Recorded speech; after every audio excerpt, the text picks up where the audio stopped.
하나님께서 오늘 저희 가운데 허락하신 말씀입니다. 누가복음 3장 1절로 17절 말씀입니다.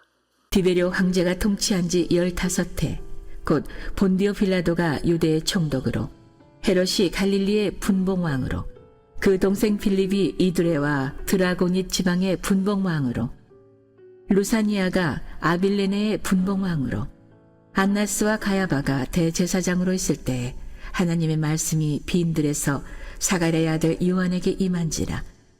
요한이 요단강 부근 각처에 와서 죄 사함을 받게 하는 회개의 세례를 전파하니, 선지자 이사야의 책에 쓴 바 광야에서 외치는 자의 소리가 있어 이르되, 너희는 주의 길을 준비하라.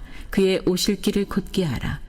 모든 골짜기가 메워지고 모든 산과 작은 산이 낮아지고 굽은 것이 곧아지고 험한 길이 평탄하여질 것이요, 모든 육체가 하나님의 구원하심을 보리라 함과 같으니라. 요한이 세례 받으러 나오는 무리에게 이르되, 독사의 자식들아, 누가 너희에게 일러 장차올 진노를 피하라 하더냐. 그러므로 회개에 합당한 열매를 맺고 속으로 아브라함이 우리 조상이라 말하지 말라. 내가 너희에게 이르노니 하나님이 능히 이 돌들로도 아브라함의 자손이 되게 하시리라. 이미 도끼가 나무 뿌리에 놓였으니 좋은 열매 맺지 아니하는 나무마다 찍혀 불에 던져지리라. 무리가 물어 이르되, 그러면 우리가 무엇을 하리이까? 대답하여 이르되, 옷 2벌 있는 자는 옷 없는 자에게 나눠줄 것이요, 먹을 것이 있는 자도 그렇게 할 것이니라 하고, 세리들도 세례를 받고자 하여 와서 이르되, 선생이여, 우리는 무엇을 하리이까 하매, 이르되 부과된 것 외에는 거두지 말라 하고, 군인들도 물어 이르되 우리는 무엇을 하리이까 하매 이르되, 사람에게서 강탈하지 말며 거짓으로 고발하지 말고 받는 급료를 족한 줄로 알라 하니라. 백성들이 바라고 기다림으로 모든 사람들이 요한을 혹 그리스도신가 심중에 생각하니, 요한이 모든 사람에게 대답하여 이르되, 나는 물로 너희에게 세례를 베풀거니와 나보다 능력이 많으시니가 오시나니 나는 그의 신발끈을 풀기도 감당하지 못하겠노라. 그는 성령과 불로 너희에게 세례를 베푸실 것이요, 손에 키를 들고 자기의 타작마당을 정하게 하사 알곡은 모아 곳간에 들이고 죽정이는 꺼지지 않는 불에 태우시리라. 아멘. 여러분, 오늘 말씀은 나는 누구라고 말하는가입니다. 나는 누구인가? 이 질문은 끈질기게 우리를 따라다니는 질문인 것 같습니다. 사람들은 내가 누구인가를 이야기하는 것을 굉장히 좋아합니다. 여러분 한번 생각을 해보시길 바랍니다. 옛날에 우리가 사람들을 서로 만나면 서로 이름을 이야기를 하며 한문 속에 담겨져 있는 자신의 이름의 뜻을 서로 이야기를 합니다. 또 서로 이야기를 하다가 어디 출신인지, 고향이 어디인지 서로 묻곤 합니다. 더 나아가 당신은 학교 어디 나왔습니까? 라고 이야기를 합니다. 요즘 현대시대에는 어떻습니까? 여러분, 서로 모이면 서로 성격의 유형이 어떤 것인지, 당신의 MBTI가 뭐야? 당신은 T야? I야? 이렇게 여러분 묻잖아요. 당신의 인스타그램은 어디입니까? 그리고 인스타그램에 올라와 있는 당신의 사진은 어떤 모양으로 그 인스타그램을 채워나가고 있습니까? 또 그렇게 묻습니다. 또 당신이 지금 살고 있는 회사, 동네는 어떤 곳입니까? 이렇게 묻는 거예요. 왜 그럴까? 우리는 우리 안에 불안감이 있어요.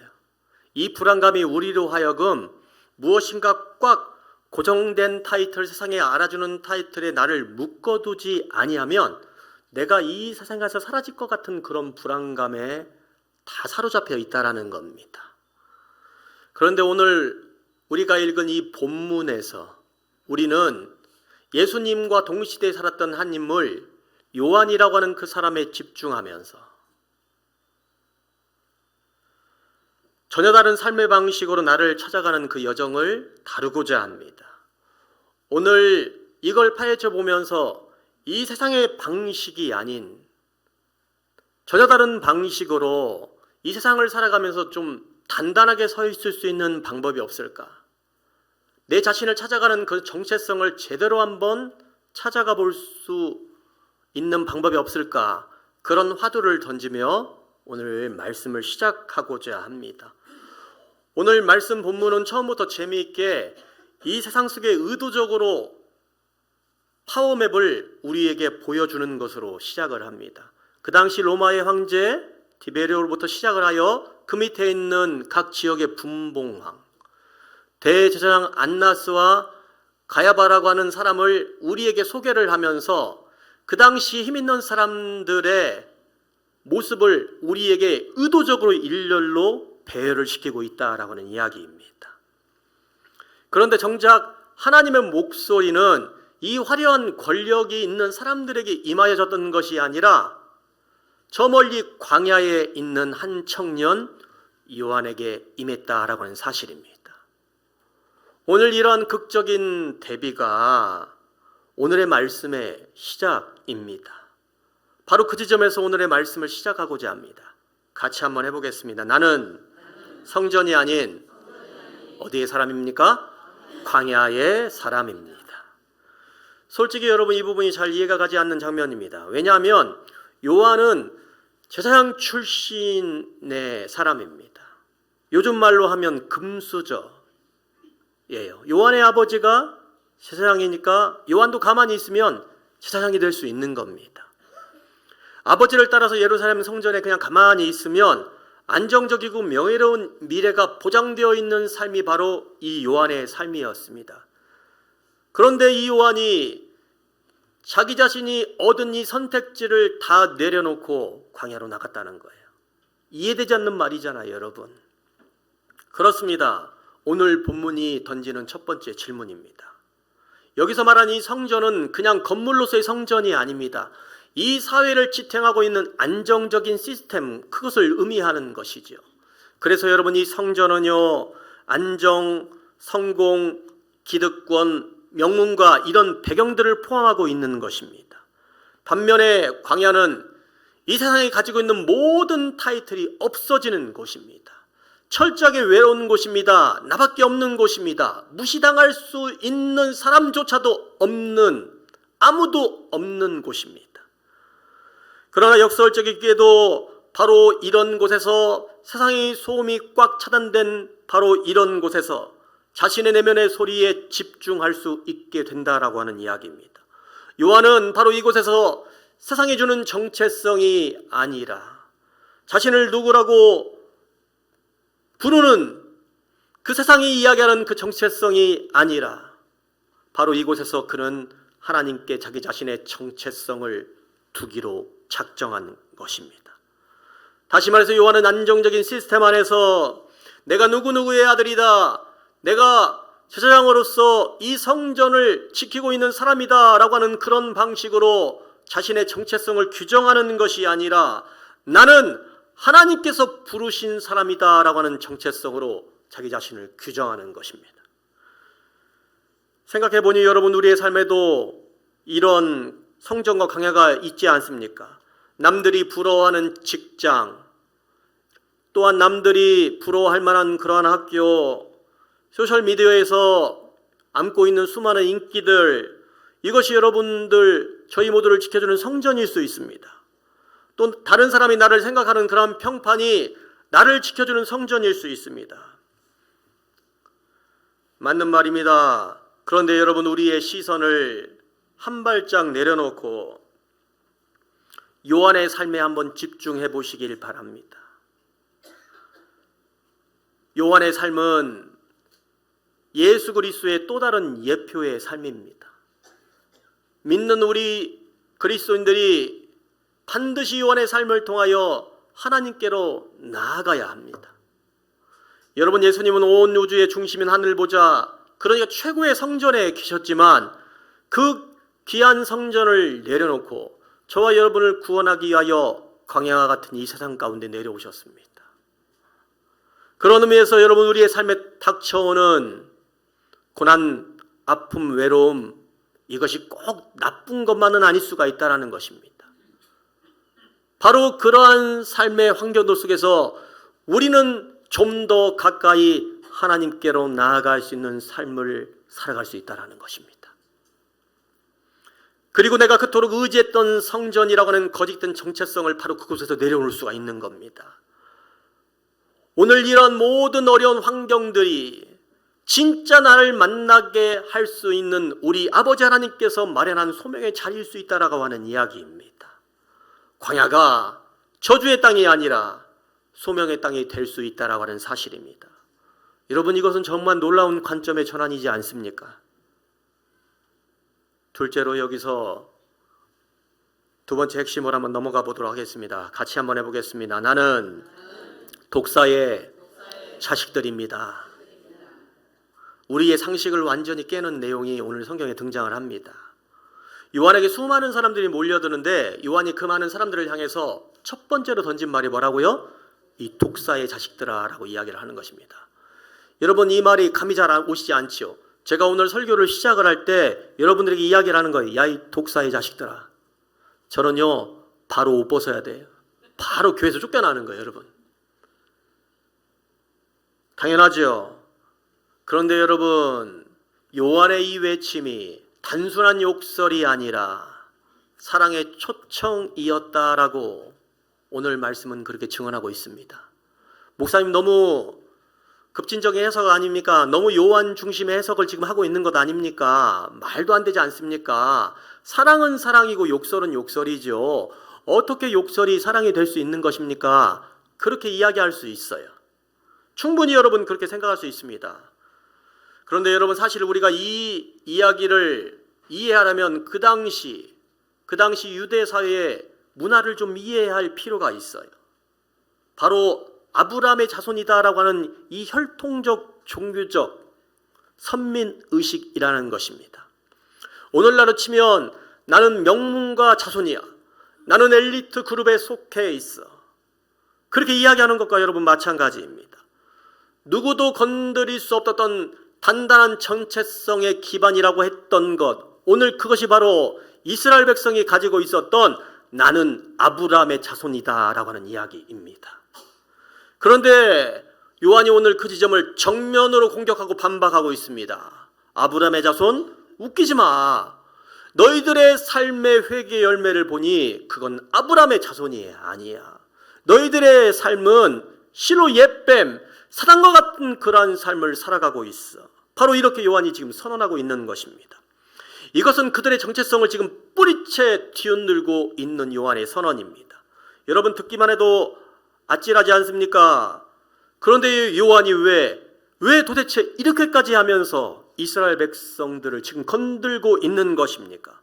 이것은 마치 의사가 정확하게 암이 걸려있는 환자에게 당신은 암 환자입니다 라고 이야기하는 것과 똑같습니다. 의사가 정확하게 환자에게 그 이야기를 해주지 않으면 정확한 진단을 내릴 수도 없고 정확한 치료를 할 수 없기 때문에 비록 가슴이 아프지만 당신은 암 환자가 맞습니다 라고 이야기해 주는 겁니다. 여러분, 본문의 논리를 따라가 보면 이렇습니다. 첫째로, 너희는 지금 스스로를 구원할 수 있는 상황이 아니다. 너희는 지금 영적인 파산 상태에 놓여져 있다. 둘째, 아브라함이라고 하는 그 빈 껍데기 허울뿐인 종교적 선민의식을 내려놓아야 한다. 셋째로, 그렇게 스스로 아무런 희망이 없다라고 하는 절망의 자리까지 요한이 지금 의도적으로 몰고 가고 있는 겁니까? 왜 이렇게까지 하는 것입니까? 왜? 바로 그 절망의 자리 가운데 섰을 때에 그들이 비로소 나에게 구원이 없고 하나님께 구원이 있음을 인정할 수 있기 때문에 그렇습니다. 그러니까 여러분, 스스로 괜찮다고 착각하는 사람에게는요, 구원자가 필요가 없으니까 그 착각을 깨부수기 위하여 그들의 가장 아픈 곳을 지금 요한이 찌르고 있는 것입니다. 너 자신에게서 희망을 끌어내고 지금 내 뒤에 오시는 구원자 되시는 예수 그리스도에게 너의 삶을 걸고 집중해 보아라. 바로 요한이 지금 이런 메시지를 던지고 있는 것입니다. 그래서 여러분, 이 사실 독사의 자식들아라고 하는 말은요, 깊은 뜻이 담겨져 있는 것입니다. 단순한 욕설이 아니라 그래서 요한의 이 외침은 복음의 역설이라고 이야기할 수 있는 것입니다.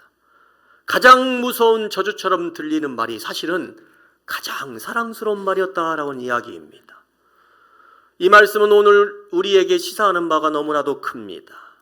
우리도 여러분 모태 신앙이라든가 아니면 나는 그동안 착하게 살아왔다라고 하는 자기 애에 빠져서 인생을 살아가면서 자기 자신의 삶에 구원자가 있어야 된다라고 하는 그 사실을 망각한 채로 살아가고 있는 사람들이 여러분 이 세상에 얼마나 많이 있습니까?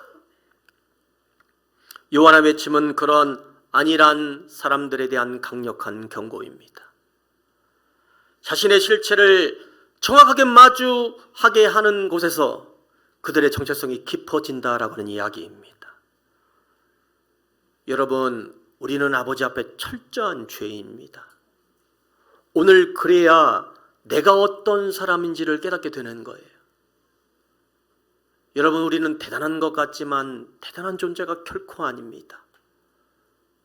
믿음 안에서 우리는 당당해질 필요는 있지만 그러나 예수 그리스도를 잃어버리고 예수 그리스도를 오늘 내 자신의 심령 가운데 모시지 않는 담당함은 여러분 교만일 뿐입니다.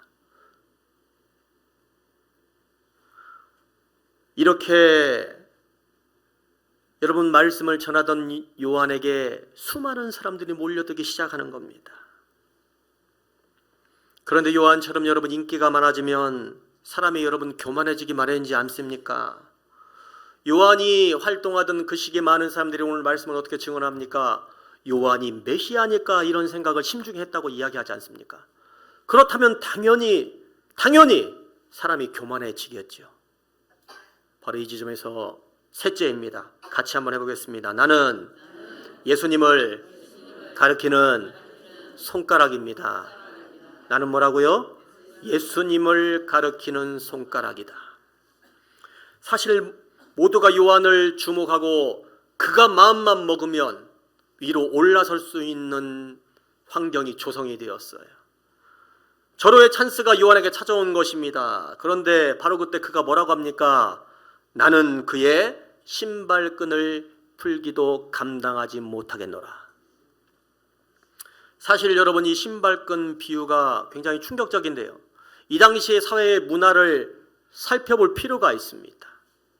당시 문화에서 주인의 신발끈을 푸는 것은 가장 낮은 노예에게 시키는 것입니다. 노예도 여러분 급이 있지 않습니까? 아무 노예에게 시키는 것이 아니라 뭐라고요? 가장 낮은 노예에게 시키는 거예요.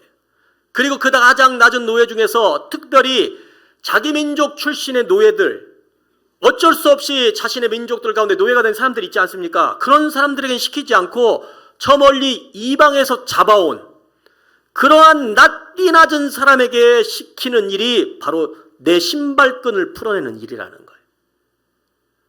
그만큼 수치스러운 일로 여겨졌기 때문에 여러분 그렇다는 이야기입니다. 그런데 요한은 지금 수많은 군중들 앞에서 뭐라고 이야기를 합니까? 나는 그분의 신발끈을 풀기를 감당하지도 못합니다. 신발끈을 푸는 노예보다도 더 밑바닥에 있는 인생이라는 겁니다. 많은 사람들이 요한이 최고라고 지금 주목하고 있는 그러한 자리에서 자기 자신을 밑바닥 저번까지 철저하게 내리깔으면서 나는 이런 사람에 지나지 않습니다. 그런 사람도 못 됩니다라고 지금 요한이 이야기하고 있는 거예요. 바로 이것입니다, 여러분. 바로 이 외침에서 요한의 자아의식이 지금 어디에 뿌리를 내리고 있는지가 선명하게 드러나고 있습니다. 그의 가치, 그의 존재의 의미가 나라고 하는 사람으로부터 비롯되어지는 것이 아니라 오직 그리스도를 가리키는 기능과 역할로 규정되고 있다는 겁니다. 여러분 오늘날 세상이 주는 가르침과는 지금 정반대의 가르침을 요한이 지금 행하고 있어요. 세상은 여러분의 대로 어떻게 가르칩니까? 내 자신을 한번 증명해봐. 지금의 모습이 내 모습이 아닐 거야. 잘 만들어서 내 자신을 브랜딩해봐. 여러분 요즘에 커피집에 가면요, 커피집에 가면 뭐라고 이야기를 합니까?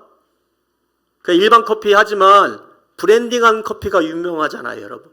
커피의 브랜딩이라고 하는 것은 커피를 내려주는 사람이 자기 자신의 상황에 맞게 커피를 섞는 거예요. 그걸 브랜딩이라고 하는 거예요. 왜 그런 커피가 유행할까? 요즘 문화 트렌드하고 서로 맞아떨어지는 거예요, 여러분. 세상은 여러분들에게 그렇게 이야기를 합니다. 잘 만들어봐. 너는 할 수 있어. 라고 이야기를 합니다. 그러나 여러분, 요한은 그렇게 이야기하지 않습니다. 내가 서 있는 이유, 내가 살아가는 이유, 내 자신으로부터 비롯되어지는 것이 아닙니다.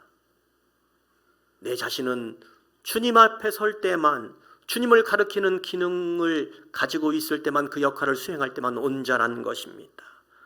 여러분, 굉장히 역설적이지만 대단한 진리가 이 가운데 숨어 있어요. 내가 주인공이 되려고 여러분 발버둥 칠 때에는 우리는 끊임없이 나 자신을 다른 사람과 비교합니다. 어쩔 수 없어요. 그리고 내 자신을 다른 사람들 앞에서 증명해야 된다라고 하는 그런 압박에 시달립니다. 하지만 내 삶의 목적이 나를 드러내는 것이 아니라 그분을 가리키는 것이 될 때 우리는 모든 압박에서 자유로워질 수 있습니다. 그래서 여러분, 복음 안에서 자유라고 하는 것은 이런 의미가 있는 것입니다. 그래서 오늘 본문은 저와 여러분에게 이런 질문을 던지고 있어요. 여러분의 삶, 당신의 성공, 당신의 흔적은 지금 누구를 가리키고 있습니까? 정말 여러분의 삶은 누구를 위한 것입니까? 본문은 계속 저와 여러분 가운데 이 대림절날 그렇게 질문하고 있습니다. 사랑하는 성도 여러분, 세례 요한이 가졌던 흔들리지 않는 자의식의 기둥 세 가지는 다른 것이 아닙니다. 첫째로, 나는 세상이 주는 성전이 아니라, 안정적인 성전이 아니라 하나님의 부르심이 있는 광야에서 정체성을 찾아 나갈 것이다. 둘째로, 나는 내가 의로움을 자랑하는 인생을 살아가는 것이 아니라 독사의 자식과 같은 나의 실존을 인정하는 데서 내 정체성이 깊어지는 것이다. 셋째로, 나의 인생은 내 자신을 드러내는 그러한 삶을 살아가는 것이 아니라 철저하게 나가져서 그리스도를 가리키고 그리스도를 위한 삶으로 살아갈 때에 나의 정체성이 그분 안에서 완성되는 것이다. 할렐루야. 그리고 여러분, 요한은 이 모든 것이 자기 자신의 개인의 노력이나 도덕적 수양의 결과가 아니라고 이야기를 합니다. 오히려 요한이 가리켰던 그 예수님을 진정으로 받아들이고 믿음으로 주님을 따라갈 때에, 주님의 참된 자녀가 될 때에 그러한 사람에게 주어지는 정체성의 선물이라는 것입니다. 여러분, 바로 이 지점에 우리가 설교 초반에 이야기했던 그 세상의 불안과 딱 연결되지 않습니까? 우리의 불안은요, 여러분, 언젠가 사라지게 되는 것들을 붙잡기 때문에 우리의 불안이 있는 거예요. 나의 성취, 소유, 다른 사람의 평판 같은 것들 중요하기는 하지만 여러분, 언젠가는 다 사라질 것들 아닙니까? 모래성과 같은 것들 아닙니까? 그런데 여러분, 거기에 마음을 빼앗기지 마시고 오늘 말씀의 가르침처럼 나라고 하는 사람을, 나라고 하는 존재를 그리스도 안에 두시는 분들이 되시기를 예수님의 이름으로 축원합니다. 오늘 나의 정체성의 뿌리가 내 안에 있는 것이 아니라 영원히 변하지 아니하는 분, 나를 부르시고 나를 통하여 자신을 드러내기를 간절히 원하시는 그분 안에 있을 때에 우리의 정체성이 견고해지는 것입니다. 그러므로 오늘 이 설교의 마지막에 여러분들에게 드릴 수 있는 실천적 제안을 하나 드리고자 합니다. 저도 한번 해보려고 하는데요, 혹시 이번 주에 누군가 나를 알아주지 않으려고 할 때에, 혹은 오해해서 참 억울한 마음이 들 때에 나를 변호하고 싶어 그런 마음이 들면서 조급해질 때에 나에게 집중하지 마시고, 여러분, 우리 자신을 높이고 우리 자신을 주목하시는 그 하나님을 높여드리는 기능으로서 내가 쓰임받기를 원합니다. 그리하여 그 사람으로 하여금, 야, 너에게는 예수님의 모습이 있어 라고 하는 그 이야기를 들을 때에 저와 여러분의 삶이 가장 행복하고 귀한 인생이 될 줄로 믿습니다. 오늘의 말씀을 여러분의 가슴속에 아로 새기시길 바랍니다. 하나님이 저와 여러분 가운데 함께 하실 것입니다.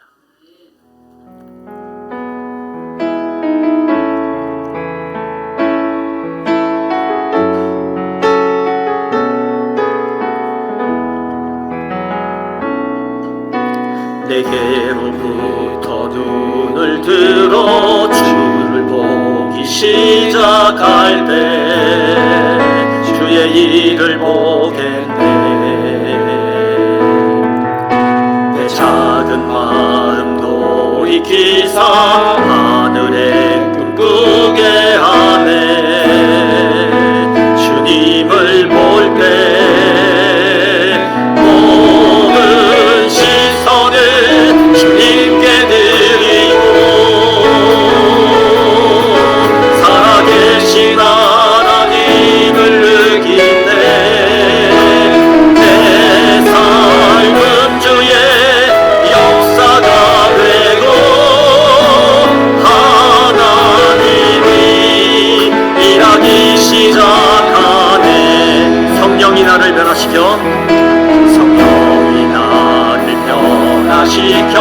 모든 두려움 사라질 때 주의 일을 보겠네. 황폐한 땅 가운데서 주님 마음 알게 되니 주님을 볼 때 모든 시선을 주님께 전능하신 하나님을 느낄 때 세상은 주의 나라가 되고 하나님이 일하기 시작. 모든 시선을 주님께 모든 시선을 주님께 드리고 전능하신 하나님 전능하신 하나님을 느낄 때 세상은 주의 나라가 되고 하나님이 일하기 시작. 우리 다시 한번 고백합시다. 내게로부터 눈을 들어 내게로부터 눈을 들어 주를 보기 시작할 때 주의 일을 보겠네. 내 작은 마음 돌이키사 하늘에 꿈꾸게 하네. 주님을 볼 때 모든 시선을 주님께 드리고 살아계신 하나님을 느낄 때 내 삶은 주의 역사가 되고 하나님이 일하기 시작. 우리의 시선을 주님께 올려는 모든 시선을 주님께 드리고 살아계신 하나님을 느낄 때 내 삶은 주의 역사가 되고 하나님이 일하기 시작하네.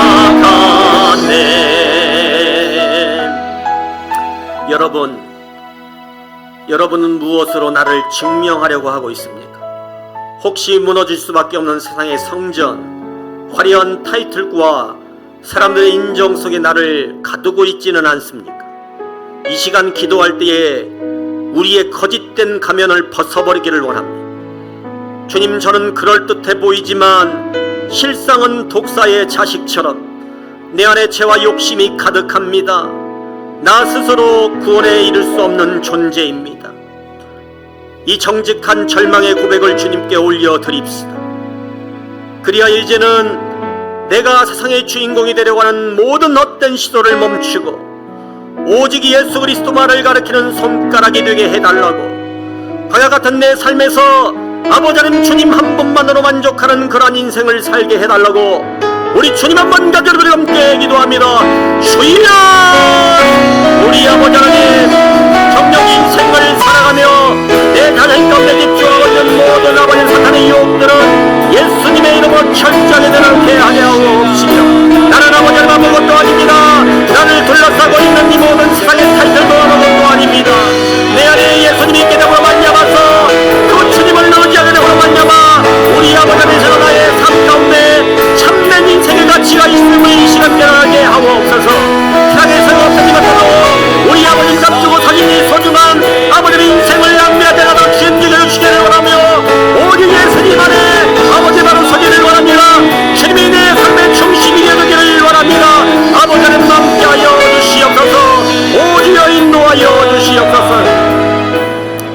아버지 하나님, 늘 내가 주인공이 되고 싶어 했고 더 높은 곳, 더 화려한 곳에 내 이름을 새기려 했음을 주여 고백합니다.